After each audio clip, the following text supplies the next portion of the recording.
Քաղաքացիական պայմանագիր կուսակցությանը շատ հաճախ թիրախավորում էին, ասելով, որ բալանսավորման եւ բալանսավորված արտաքին քաղաքականություն իրականություն լինել չի կարող։ Եվ որ մենք խոսում ենք տարածաշրջանային հարաբերությունների կարգավորման մասին, զուգահեռաբար ասելով նրա մասին, որ պատրաստվում ենք ԵՄ-ի հետ հարաբերությունները կարգավորել եւ ավելի ընդլայնել, ասում էին, որ սա էլ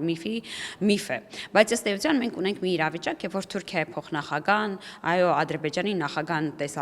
հեռակապով միանում են այս հարթակին, որովհետև ինչպես ես քանիցս պնդել եմ, իրականում մեր տարածաշրջանը պետք չէ հակադրել եվրոպական օրակարգերի հետ։ Սրանք սահուն իրար հետ ընթացող հարաբերություններ են։ Կարող են լինել որոշ հարաբերություններում խնդիրներ, մարտահրավերներ, բայց այդ մասին բաց խոսելը օգնում է դրանց հաղթահարմանը։ Հիմա ինչ եմ ուզում ասել, թե Թուրքիայի փոխնախագահի այցը, որը EPC-ի շրջանակներում էր, թե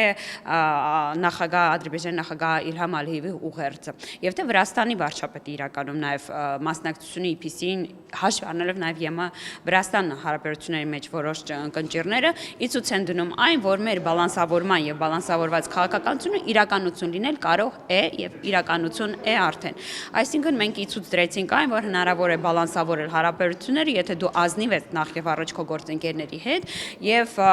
նպատակը մեկն է՝ Հայաստանի Հանրապետության սուվերենություն, ինքնիշխանություն եւ տարածքային ամբողջականությունը։ Սա մի ուղերձ էր նաեւ, որ հնչում էր նախագահ Մակրոնի ելույթում, երբ որ նա նշում էր, որ հայ ժողովրդի եւ Հայաստանի իշխանությունների պայքարը արդար է, արդար նաեւ միջազգային հարաբերությունների տեսանկյունից, եւ որ մենք պայքարում ենք պետականության համար, մեր տարածքային ամբողջականության, սահմանների անկախտելիության մասին, այստեղ մենք ունենք լայն աջակցություն ոչ միայն իհարկե Ֆրանսիայի, այլ նաեւ ընդհանուր համայնքի։